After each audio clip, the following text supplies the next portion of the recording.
What is up, guys? Welcome back to the channel.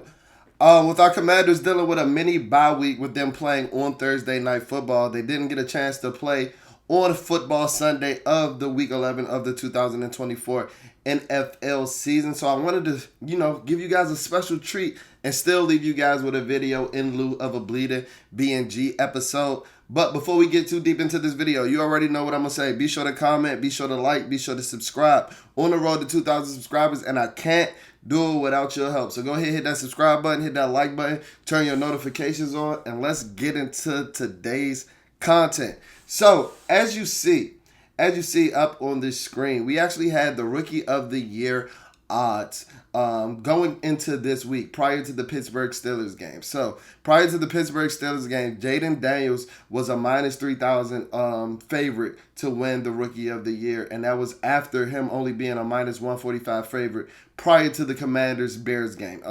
Caleb Williams was second place at the time, right prior to the Commanders-Bears game, at a plus 115. And prior to, this week's dealings, at the beginning of when Week 10 opened up, he had actually dropped to plus 5,000. So that had put him around sixth place behind guys like Bo Nix, behind guys like Drake May, Brian Thomas Jr., and names alike. Well, in a season of highs, in a season of, beautiful moments, moments that I haven't really experienced a lot throughout my time as a Washington Commanders fan, this was probably Jayden's worst week as an NFL quarterback. This was probably Jayden's worst week in his career, coming off of probably his two worst performances of his career back-to-back against the Pittsburgh Steelers and the Philadelphia Eagles. I believe that Jayden Daniels has lost his stranglehold on the stranglehold that he had on the Offensive Rookie of the Year award. Now, I'm not saying that Jayden isn't the favorite anymore, but we see at one point he was a minus 3,000 favorite. So he was everything but a shoo-in prior to the Pittsburgh Steelers game, and I no longer think that's the case. Let me go ahead and put that out here before my Commander fans attack me. I still think that Jayden Daniels is the favorite. I still think that Jayden Daniels is the favorite to win Rookie of the Year. But to say that he had the stranglehold that he had a week ago, you'll be fooling yourselves. And let me tell you why. Because this guy Bo Nix has crept up onto the scene, and he is starting to take the NFL circles by storm like we saw Jayden Daniels do in September. So this is a guy that actually won the NFL Rookie of the Month honors in October, in a month in which he balled out. And after today, in which he had another 300-yard performance with 4 touchdowns, 0 interception, 0 turnover ratio against the Atlanta Falcons, I wouldn't be surprised if them odds shifted come tomorrow morning going into the opening of Week 12. Because if we look now, after both guys' Week 11s have completed, in total yards, Jayden is edging him 2,820 yards to 2,570. The completion percentages, while both admirably high and top 10 in the league type completion percentage, Jayden is edging him out there as well with a 68.7% completion percentage to Bo's 65.5% completion percentage. Bo is outpacing him in total touchdowns with 18 to Jayden's 14. Bo does have more interceptions with 6 to Jayden's 3. And Jayden has a slightly better winning percentage with his team being at 7-4, and Bo's team being 6-5 after the Denver Broncos defeated the Atlanta Falcons, today. Yeah, and like I said, this is still Jayden's award to lose, but Bo Nix is creeping up there. Bo Nix is in a system where his coach is really in favor of him in Sean Payton, and Sean Payton got Bo Nix looking like a mini Drew Brees. That was one of his stylistic comps coming out of the draft, and that was one of the reasons why it was reported that Sean Payton was so high on Bo Nix, is because he believes that was a quarterback that was tailor-made for his system, and he is showing it. This is a guy that is coming on the rise, and I think by tomorrow he'll be the second. He'll be second in line as far as Rookie of the Year odds. But like I said, this is still Jayden's award to lose because while he's not only still edging out, Bo Nix statistically in a number of categories outside of touchdowns, we got to remember, like, these awards are not only just production based, but these awards are also narrative based, right? And Jayden Daniels is bringing this Washington football franchise back from the dead. That's why I think that everybody was so quick to crown him. And I think that's what a lot of people outside of Washington that have paid attention to, NFL circles, I think that's what they're not necessarily understanding, right? We're only 7-4. I'm not trying to hype us up to be like 11-0 or anything. But do you know how long it's been since we've had this type of promise?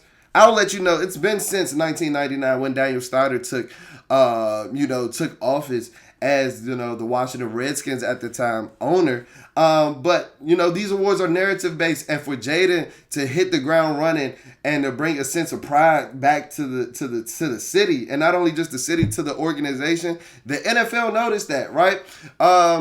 I know people like to make jokes about us not having fans, right? But you'll be a fool if you don't admit that the Washington Redskins Commanders football team is one of the pillar organizations of the NFL, right? So I think that a lot of these voters for these awards, a lot of talking heads, a lot of NFL analysts were so quick to jump on the Jayden Daniels bandwagon, and rightfully so, because they were so relieved to see Washington back prominence, back being a decent team, back being a winning organization.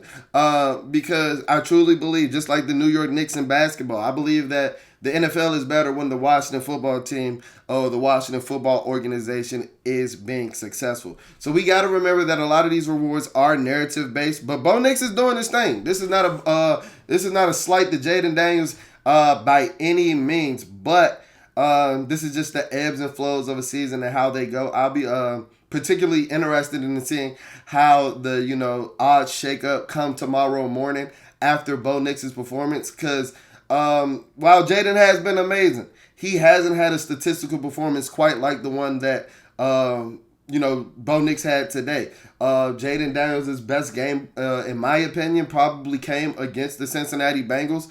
And while I think that was probably the better quarterback, just off of just pure quarterbacking, being in control of the game and things of that nature, from a numbers stat line, just for an empty box score reader who doesn't really worry about the context of the game, Bo Nix's performance today was probably the best statistical output from a rookie quarterback this season. And also, I'll be remiss if I didn't mention this. Jayden Daniels, I think there was a stat that led, and we've been talking about this on the channel, and people hate when I talk about this, especially when I talk about their king, Terry McLaurin. But there was a stat that Jayden Daniels, I think he's either first or second in the league with his pass catchers being tackled inside the 5-yard line.